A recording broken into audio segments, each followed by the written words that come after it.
సరే. నమస్తే మేడం. నమస్తే.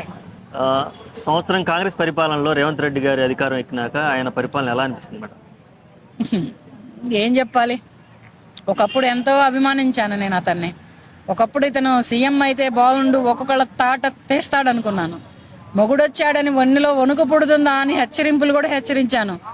ఇప్పుడు ఇక్కడ ఉన్న 9 ఏళ్ల పరిపాలించిన పరిపాలకులకి ఒక్కొక్కళ్ళ వెన్నెలో వణుకు పుడుతుందా, మీకు కరెక్ట్ అయిన మొగుడొచ్చాడా, లేదంటే సింహం వచ్చింది పులి వచ్చిందని భయపడుతున్నారా అని నేను సవాళ్ళు కూడా విసిరిన రోజులు కూడా ఉన్నాయి నా ఫోన్లో నేను వీడియోలు తీసుకొని. కానీ మరి ఈయన గురించి ఇప్పుడు చెప్పాలంటే కొంచెం ప్రస్తుతానికి ఏం చెప్పలేని పరిస్థితుల్లో ఉన్నాను. పాలనంతా లేదు. ఒక గవర్నమెంట్ ఆఫీసులకి వెళ్తే అక్కడ చీదరింపులు ఈసరింపులు, సరిగ్గా పనులు చేయకపోవడం, సరిగ్గా కుర్చీలో ఉన్నవాళ్ళు కుర్చీలో లేకపోవడం. ఇప్పుడు ఒక గవర్నమెంట్ ఎంప్లాయీ ఉన్నాడు, తన ఆఫీస్లో తన కుర్చీలో ఉండాలి కదా. మరి ప్రజలకి సేవ చేయడానికి కాకపోతే మరి ఇంకా ఈ పాలన ఈ ఉద్యోగులు ఎందుకున్నారో తెలియట్లేదు. వాళ్ళు ఆ స్థానంలో ఉండరు. వాళ్ళు వచ్చేదాకా వీళ్ళు ఎక్కడెక్కడి నుంచో వస్తారు, ఊర్ల నుంచి వస్తారు, రోజులు తరబడి ఇక్కడ ఉంటారు. మరి వీళ్ళకి అకామిడేషన్ ఏంటి, ఫుడ్ ఏంటి, వీళ్ళ డబ్బులు ఏంటి, ఇవన్నీ వేస్ట్ అయిపోతున్నాయి ప్రస్తుతానికి. ప్రస్తుతానికైతే మాత్రం రేవంత్ రెడ్డి గారు ఒక టైగర్ అనుకున్నా నేను. అతని ఫోటోలే కానీ, అతని టైగర్ లాంటివి ఉన్న ఫోటోలే కానీ నా స్టేటస్లో కూడా చాలా పెట్టుకున్నాను. నా ఫోన్ స్టేటస్లో చాలామంది కూడా నన్ను అప్రిషియేట్ చేశారు. నేను ఇతన్ని మాత్రం ఇప్పుడు ప్రస్తుతానికి ఏమీ చెప్పలేకపోతున్నాను. మరి ప్రజాపాలన అని పెట్టారు, ఆ పాలన ఎంతవరకు ఉందనేది ఏమీ తెలియట్లేదు ప్రస్తుతానికి. ఒకటి, ఈ ప్రజాపాలనలో ఇంటింటి సర్వే అని పెట్టారు. ఆ సర్వేలలో నా ఇంటికి అయితే ఏ సర్వే రాలేదు.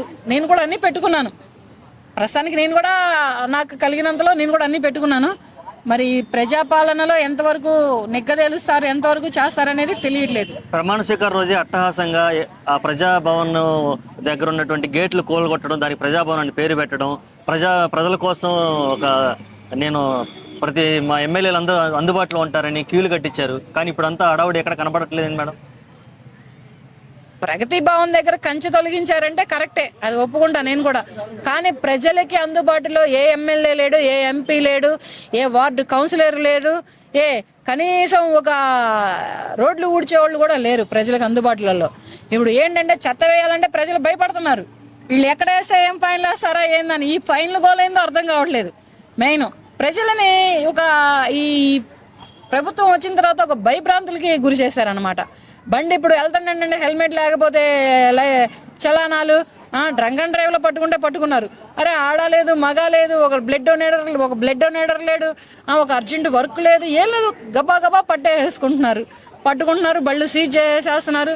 అలాగే చెత్తలు కూడా ఈ కచ్చిరా దగ్గర కూడా కొంచెం డిస్టర్బ్ అవుతున్నారు ప్రజలు. ఒక్కొక్కళ్ళ ఇంట్లో నీళ్లు రావట్లేదు, ఒక్కొక్కళ్ళు సరిగ్గా ఇప్పుడు నీళ్లు రావట్లేదు, ప్రతి ఇంట్లో కూడా మంచి నీళ్ళు రావట్లేదు, నీటి ఎద్దడి తగ్గింది ప్రస్తుతానికి.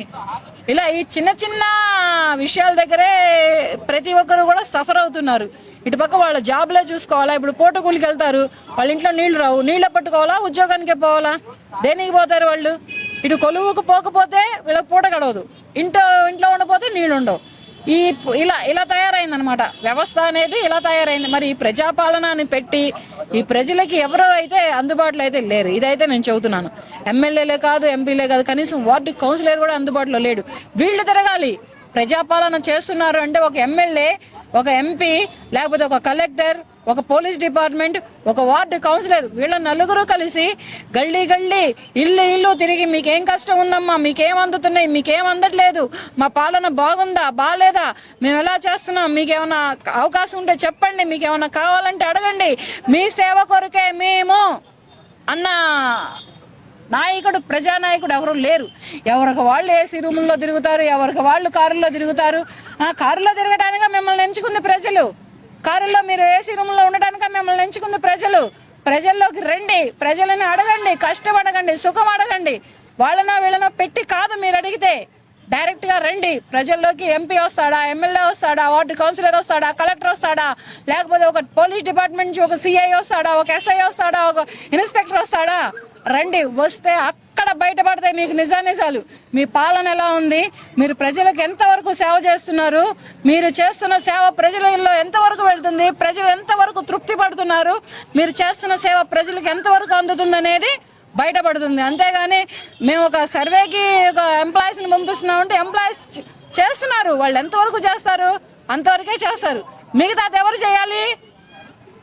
ఎవరికైతే ఓటేసి గెలిపించుకొని ప్రజలు ఎన్నుకొని గెలిపించుకున్నారో ఆ నాయకుడే దిగాలి బరిలోకి.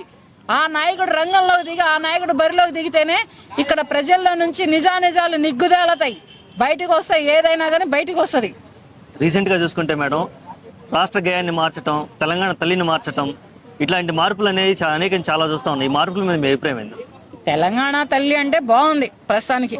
అంతకు ముందులో ఉన్న రిచ్ తెలంగాణ తల్లి కంటే కూడా ఈవిడ ఒక సాంప్రదాయంగా, ఒక పద్ధతిగా, ఒక ముఖం కనపడుతుంది, తన తల కనపడుతుంది, తన జుట్టు కనపడుతుంది, తన బొట్టు కనపడుతుంది, కట్టు బొట్టు సాంప్రదాయబద్ధంగా ఒక తెలంగాణ తెలుగు తల్లిలా బాగుంది ప్రస్తుతానికి.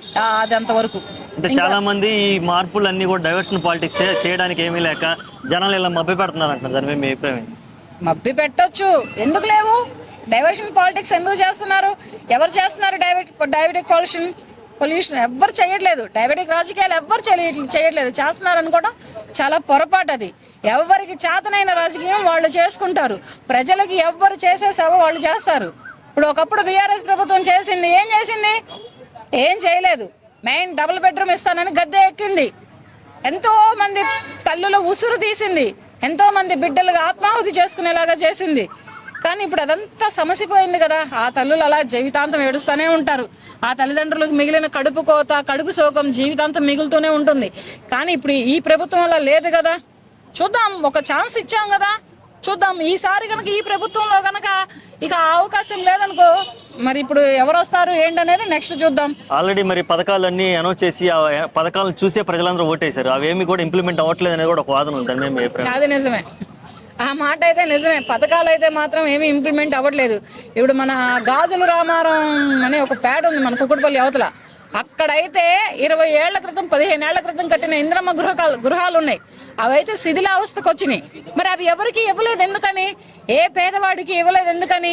అప్పుడు రాజశేఖర రెడ్డి గారు ఉన్నప్పుడు ఇవ్వలేదు, తర్వాత బీఆర్ఎస్ ప్రభుత్వం వచ్చినప్పుడు ఇవ్వలేదు, ఇప్పుడు మరి రేవంత్ రెడ్డి గారు ప్రభుత్వం వచ్చినప్పుడు ఇవ్వడం లేదు. అలా ఎందుకని ఇవ్వడం లేదు? ఇవి ఉన్నాయని తెలిసే ఇవ్వడం లేదా, లేకపోతే తెలియక ఇవ్వడం లేదా, లేకపోతే ఈ రాజకీయ నాయకులు ముసుగులో అమ్మేసుకోవడం కోసం ఇవ్వడం లేదా, పేదవాడికి ఏమి అన్యాయం చేద్దామని ఇవ్వడం లేదా, లేకపోతే పేదవాడికి ఎంతవరకు న్యాయం చేస్తున్నామని ఇవ్వడం లేదా తెలియడం లేదు ప్రస్తుతానికైతే. ఇలా ఈ గాజుల రామారం ఒకటే కాదు, ఇంకా ఈ తెలంగాణ రాష్ట్రంలో చాలా ప్రదేశాలలో చాలా ఇంద్రమ్మ గృహ కల్పల్లో ఉన్నటువంటి ఇంద్రమ్మ గృహాలు చాలా ఉన్నాయి. మరి అవి ఎప్పుడు బయటికి తీస్తారు? వాటిని ఎప్పుడు? ఉదాహరణకు నేను గాజుల రామారం గురించే చెప్పాను, ఇటువంటివి చాలా ఉన్నాయి. అలాగే ఇప్పుడు కేసీఆర్ గారు డబుల్ బెడ్రూమ్ ఇస్తానని చెప్పేసి గద్దెక్కాడు. 9 ఏళ్లకు ప్రజలు గద్దె దింపారు. ఎవరికి ఇచ్చావు నువ్వు డబుల్ బెడ్రూమ్? ఎక్కడ ఇచ్చావు నువ్వు డబుల్ బెడ్రూమ్ అని తరిమి కొట్టారు. రాజకీయాల నుంచి భూస్థాపితం చేశారు. ఇప్పుడు మరి పట్టం మన రేవంత్ రెడ్డి గారికి, కాంగ్రెస్ ప్రభుత్వానికి తెలంగాణ రాష్ట్రంలో కట్టారు. వీళ్ళైనా కొంచెం నిజానిజాలు తెలుసుకొని ప్రతి ఒక్కరిలోకి వెళ్ళి కష్టాన్ని, సుఖాన్ని, బాధని ఇప్పుడు ఈ కాంగ్రెస్ ప్రభుత్వంలో వస్తున్న మార్పుల్ని, చేర్పుల్ని కనుక్కుంటూ తెలుసుకొని కొంచెం చేస్తే ప్రజలు తృప్తి పడతారు. ప్రజలు మళ్ళీ ఈ రేవంత్ రెడ్డి గారిని ఎన్నుకుంటారని కోరుకుంటున్నాను. మరి thank you madam, thank you so much.